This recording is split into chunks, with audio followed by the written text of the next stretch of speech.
Hello everyone. Rajasthan staff selection board द्वारा 2024 में निकली हैं जूनियर असिस्टेंट और क्लर्क की वैकेंसीज। कितनी निकली हैं वैकेंसी, कब निकली हैं वैकेंसी, कब अप्लाई करना है, वैकेंसी कितनी है और लास्ट डेट क्या है, सिलेबस क्या है, तो जानते हैं इस वीडियो में। तो चलिए शुरू करते हैं वीडियो को। मैं मनीष कुमार, सरकारी खबर नौकरी में आप सभी का स्वागत है। तो राजस्थान स्टाफ सिलेक्शन कमीशन में निकली हैं वैकेंसीज। इसमें 4,197 वैकेंसी निकली हुई हैं। इसमें जो वैकेंसी निकली हुई है वो निकली हैं जूनियर असिस्टेंट और क्लर्क ग्रेड सेकंड की वैकेंसी निकली है जो 2024 में है। इसका एडवर्टाइजमेंट नंबर है 06/2024। और आगे देखते हैं। तो इम्पोर्टेंट डेट क्या है कि एप्लीकेशन शुरू हो रही है इसकी 20/2/2024 से शुरू हो रही है। इसकी लास्ट डेट रहेगी अप्लाई करने की 20/3/2024 रहेगी और पेमेंट रहेगी आपकी लास्ट करने के लिए 20/3/2024 ही रहेगी, यानी कि 20 मार्च 2024 तक लास्ट डेट रहेगी अप्लाई और पेमेंट करने की। एग्ज़ाम का शेड्यूल डिसाइड हो जाएगा फॉर्म भरने के बाद में डेट आएंगी। एडमिट कार्ड वगैरह एग्ज़ाम से पहले आपको प्रोवाइड करा दिए जाएंगे। इसका नोटिफिकेशन ईमेल के थ्रू मिल जाता है या SMS के थ्रू मिल ही जाता है आपको। तो एप्लीकेशन फ़ीस के बारे में देख लेते हैं कि फ़ीस क्या रहेगा, चालन क्या रहेगा अप्लाई करने का। तो वो है जनरल और OBC के लिए 600 रुपये रहेगा, OBC NCL के लिए 400 रुपये रहेगा, SC ST के लिए रहेगा 400 रुपये। और आपका करेक्शन जो चार्ज होगा, यानी फॉर्म फिल करने के दौरान कोई मिस्टेक होती है तो उसमें कोई करेक्शन करना है तो उसके लिए चार्ज रहेगा आपका 300 रुपये। चलिए आगे देखते हैं।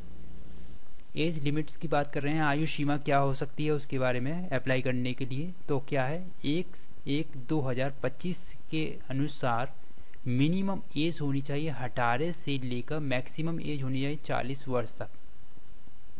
आयु में छूट का प्रावधान है RSSB के अनुसार जूनियर असिस्टेंट और क्लर्क के एग्ज़ाम में, जो कि रिक्वायरमेंट रूल्स के अनुसार होंगे।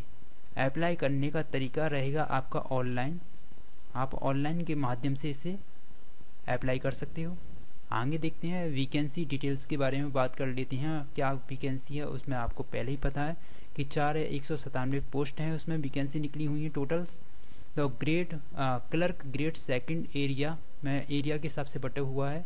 तो क्लर्क ग्रेड सेकंड में नॉन TSP की 645 वैकेंसी हैं, नॉन TSP की 645 वैकेंसी है और TSP की 0 वैकेंसी है। क्वालिफिकेशन और एजुकेशंस के बारे में बात करें तो 10+2 होना चाहिए, इंटरमीडिएट होना चाहिए जो अप्लाई करने वाला मिनिमम क्वालिफिकेशन इसमें।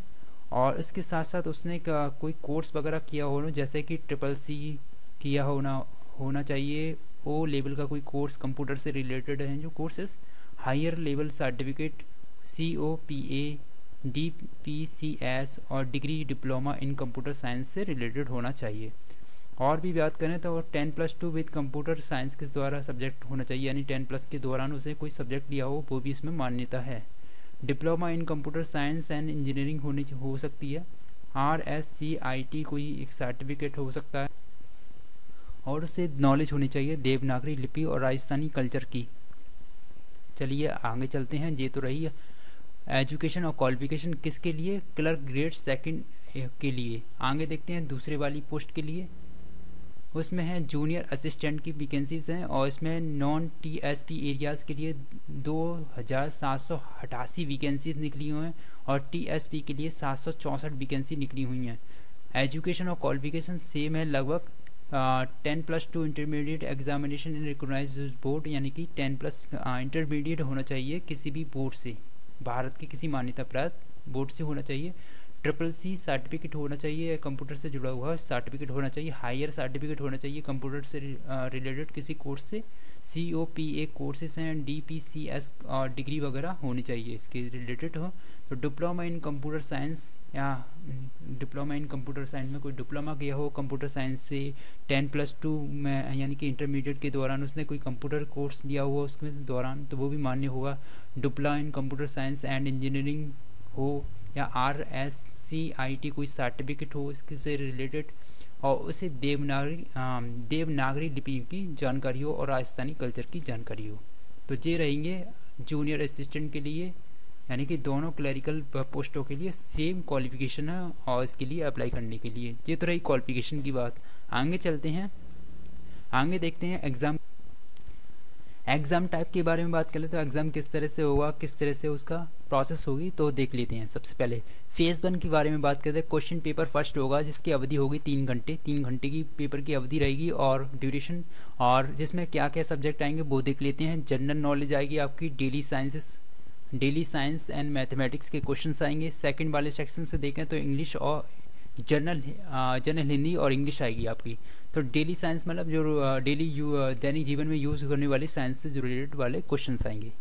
आगे चलते हैं, सेकंड फेज़ कैसा रहेगा। सेकंड फेज़ फर्स्ट फेज़ के बाद आएगा, जो एग्ज़ाम मतलब क्वालिफाइड करेंगे उसके बाद आने वाला है।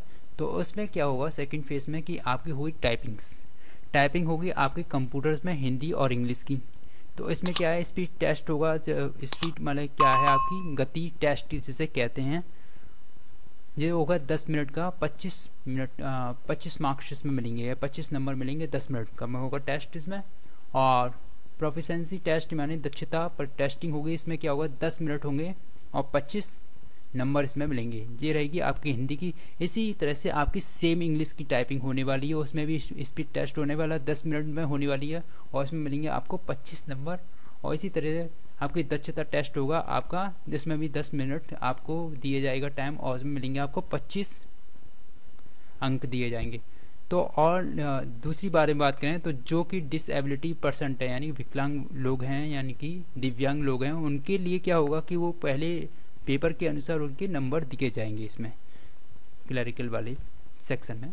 तो चलिए, आपको वीडियो अच्छी लगी हो तो लाइक करें, चैनल को सब्सक्राइब करें। एकदम नई और अपडेटेड सरकारी भर्ती जानने के लिए चैनल को ज़रूर सब्सक्राइब करें, जिससे आपको समय के अनुसार आपको नई नई भर्तियों के बारे में जानकारी की मिलती रहे और कोई भी ऐसा मौका ना हो जिससे आप कुछ चूक जाएं। चलिए, थैंक यू फॉर वॉचिंग, धन्यवाद।